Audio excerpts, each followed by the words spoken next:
Assalamualaikum warahmatullahi wabarakatuh. Waalaikumsalam warahmatullahi wabarakatuh. Alhamdulillah. Gimana kabarnya anak-anak hari ini? Alhamdulillah, luar biasa. Allahu Akbar. Tadi kesini macet enggak ya? Lumayan. Kereta. Oh, macet kereta. Berarti ada kereta yang berhenti ya tadi ya? Naik Uyang. Alhamdulillah pada pagi hari ini kita bisa berkumpul dalam keadaan sehat ya anak-anak ya. Ini udah sarapan semuanya? Belum. Sebelum pembelajaran kita mulai, alangkah baiknya kita berdoa bersama agar pembelajaran pada pagi hari ini diberikan kemudahan, diberikan ilmu yang bermanfaat, yang berkah. Amin. Berdoa dimulai. Bismillahirrahmanirrahim. Raditu billahi rabban wa bil islami dinan wa bi Muhammadin nabiyyan wa rasulan. Rabbi zidni ilman warzuqni fahma. Amin ya rabbal alamin. Sebelum pembelajaran kita lanjut, kita absen dulu ya teman-teman ya. Mbak Esan Darwood, Hadir. Mbak Hanifatul Arifah, Hadirah. Mbak Amelia, Kunufus Amelia. Ya. Maaf ya Mbak, soalnya namanya Amel memang banyak di sini. Mbak Hatminatul, Hadirah. Mas Halim. Hadir. Oh iya. Mbak Safira Nggak masuk. Oh, nggak masuk. Kecelakaan. Kita doakan buat teman-teman kita yang belum bisa hadir ya, semoga di pertemuan selanjutnya bisa kumpul bareng lagi sama kita belajar. Amin. Sebelum Ibu lanjutkan pembelajaran yang saat ini, masih ingat pembelajaran yang kemarin? Enggak. Enggak, Bu.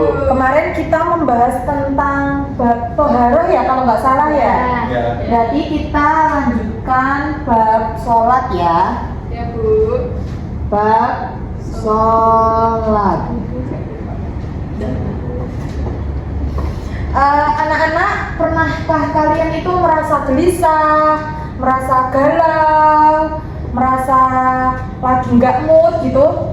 Sering ya. Terus kalau solusi kalian apa sih kalau lagi nggak mood, lagi suasana hatinya tuh lagi nggak enak? Sholat. Healing. Ngaji. Oh, healing. Terus sholat, terus ada yang ngaji. Ngopi Bu. Oh, ada yang ngopi. Sebenarnya itu obat dari kegelisahan kita tuh mendekatkan diri kepada Allah ya. Iya Bu. Salah satunya dengan sholat. Siapa yang tahu pengertian dari sholat? Apa sih sholat secara bahasa itu? Siapa yang tahu? Ya benar. Sholat secara bahasa adalah doa. Karena di dalam bacaan sholat yaitu banyak doa. Doa. Kok dosa toh Mbak? Doa. Sholat itu secara bahasa adalah doa. Sedangkan secara istilah apa ya? Itu rangkaian ibadah. Secara istilah siapa yang tahu? Bisa Mas Hadir. Secara Apa? atau rangkaian ibadah yang tersusun. Iya Mak. Oh iya Bu. Serangkaian ibadah Yang tersusun dari Yang beberapa- tersusun dari beberapa perkataan dan perbuatan. ya itu kok. Ya udah bagus. Tapi secara istilah adalah pekerjaan yang diawali dengan takbir, takbiratul ihram dan diakhiri dengan salam. Jadi sholat secara bahasa adalah pekerjaan yang diawali dengan takbiratul ihram dan diakhiri dengan salam. Selanjutnya apa sih syaratnya sholat? Syarat sholat. Siapa yang tahu? Satu. Islam. Is Islam. Berakal sehat. Yang nomor 2 Berakal. berakal. Masuk waktu sholat. Yang ketiga Balik. sudah Balik. memasuki Waktu sholat. sudah memasuki waktu sholat. Selanjutnya apa? Balik. Balik. Terus apa lagi? Siapa yang tahu? Tak tahu. Suci. Kok sunnah gitu loh? Suci. Syarat-syarat sholat yang pertama adalah Islam. Islam. Maka orang Islam itu diwajibkan Sholat. Sholat itu ibadah individu atau boleh diwakilkan? Individu. Boleh diwakilkan Bu kalau sholat mayat ya. Kalau sholat mayat kan berarti itu sunnah apa ya? Sholat mayat itu Sunnah. apa hukumnya ya? Fardu Kifayah. Maaf ya anak-anak. Nah, fardu kifayah. Kalau sholat yang dimaksud sholat fardu itu hukumnya wajib bagi setiap Umat muslim ya. Yang kedua berakal. Orang yang mempunyai akal dan sudah balik maka ia sudah memiliki kewajiban untuk sholat. Kalau orang gila dia udah nggak punya kewajiban untuk sholat. Terus selanjutnya sudah memasuki waktunya sholat. Berarti kalau seumpama sudah memasuki waktunya sholat subuh, berarti harus melaksanakan sholat subuh. Siapa yang di sini tadi sholatnya jam 8? Sholat subuhnya loh ya maksudnya. Iya Mas Salim. Sholat subuhnya jam 8. Gak sholat. Oh nggak sholat. Kalau sholat subuh itu dilaksanakan jam berapa ya? Pagi-pagi atau siang-siang? Pagi. Iya, kalau sholat subuh itu pagi-pagi. Terus selanjutnya yaitu balik. Balik berarti sudah memenuhi syarat-syarat balik. Kalau buat yang perempuan berarti dia yang sudah Menstruasi. yang sudah berumur 9 tahun kurang 16 hari itu sudah termasuk balik. Yang selanjutnya yaitu suci. Sebelum sholat syarat wajib sholat adalah suci. Suci dari hadas besar, hadas kecil. Cara mensucikan hadas kecil tadi dengan cara berwudu.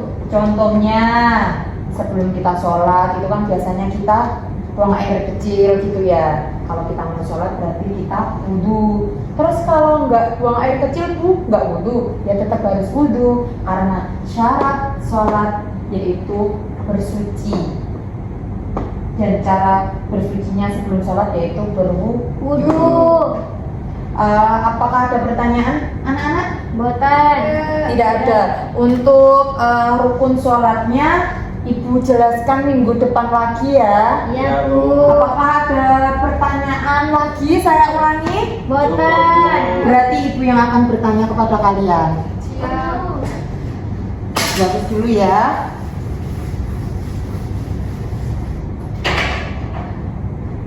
Tadi sholat secara bahasa apa ya, Mbak Hanifatun? Doa. Doa, benar. Kalau sedangkan secara istilah tadi apa Mbak Amet? Secara istilah yaitu pekerjaan yang diawali dengan takbir dan diakhiri dengan salam. Iya benar. Kalau sholat wajib dalam satu hari itu ada berapa kali Mas Eli? 5. Tolong disebutkan Mbak Esa. Subuh, zuhur, asar, maghrib, isya. Tolong bacakan niat sholat subuh Mbak Mina. Gak tahu Ibu. Astagfirullahaladzim. Mbak Esa, tolong Mbak Esa dicontohkan ini temannya sholat subuh kok nggak tahu niatnya. Usalli pada subuhi ada ini mustaqim. Gak dengar Bu. Iya, nanti bisa itu ya dicontoh ya Mbak Esanya ya. Selanjutnya Ibu ada sedikit kisah tentang sholat ya. Dulu itu ada seorang pemuda, dia itu tinggalnya tuh di mana ya? Gunung. Enggak, nggak di perdesaan gitu, dia tuh tinggalnya tuh di desa. Lalu dia tuh dari kecil sudah diajarkan ibunya untuk, nak, dalam keadaan apapun kamu tidak boleh meninggalkan sholat. Dia tuh masih terngiang-ngiang itu terus. Dia itu dari keluarga yang sederhana, yang orang tuanya pun juga paham agama gitu. Suatu hari dia kan sudah lulus SMA ya, dia melanjutkan ke jenjang selanjutnya. Dia pindah ke kota yang besar. Setelah dia di sana, namanya juga mahasiswa ya, kayak kalian gitu ya, murid-murid gitu ya, itu banyak banget kan godaannya, dari teman-teman yang tidak pernah sholat juga ada yang alim juga ada. Akhirnya dia di pertengahan tahunnya itu dia tuh imannya sudah mulai turun, yang awalnya sholatnya sampai lupa-lupa sampai ke tidak pernah sholat sama sekali. Lalu pada suatu malam dia tuh habis pulang dari pesta, dia dari klub gitu ya, pesta, dia kecelakaan di jalan. Kecelakaan di jalan yang menyebabkan dia itu koma. Lalu dia koma beberapa hari. Di dalam komanya itu dia itu merasa di ruangan yang sangat gelap, dan di dalam situ tuh banyak orang-orang yang kejam. Maksudnya kayak orang yang disiksa, dia melihat orang-orang yang disiksa, terus ada yang dimasukin di api gitu-gitu. Dia merasa ini di mana ya. Di tengah-tengah situ dia tidak ada yang menolong. Lalu dia sedikit mendengar samar-samar suara azan cuma sebentar gitu Pak, terus hilang. Terus dia tolong. Lalu ada suara ibunya yang selalu mengatakan bahwa jangan pernah tinggalkan sholat ya nak, gitu kan. Akhirnya dia terbangun, langsung bilang, Allahu Akbar, ya Allah saya pengen sholat, ya Allah saya pengen sholat. Di sebelahnya ada ibunya. Akhirnya ibunya menangis. Lalu ibunya bertanya, apa yang kamu lakukan selama ini nak? Kok sampai kamu bangun-bangun pengen sholat? Akhirnya dia bercerita sama ibunya bahwa dia selama di kota tidak pernah sholat dan meninggalkannya. Apakah ada hikmah yang bisa diambil dari cerita itu tadi? Apa? Jangan tinggalkan sholat. Jangan meninggalkan sholat. Bahkan di keadaan yang sesulit itu, sholat masih menyelamatkan kita. Sudah ya anak-anak. Terima kasih buat pembelajaran pada pagi hari ini. Semoga bermanfaat dan berkah. Dan untuk materi selanjutnya nanti Ibu lanjutkan minggu depannya lagi ya. Siap, Bu. Sebelum pembelajaran kita akhiri, mari kita membaca hamdalah bersama-sama. Alhamdulillahirabbil alamin. Bismillahirrahmanirrahim. Subhanakallahumma wa bihamdika asyhadu an la ilaha illa anta astaghfiruka wa atubu ilaik. Wassalamualaikum warahmatullahi wabarakatuh. Waalaikumsalam warahmatullahi wabarakatuh.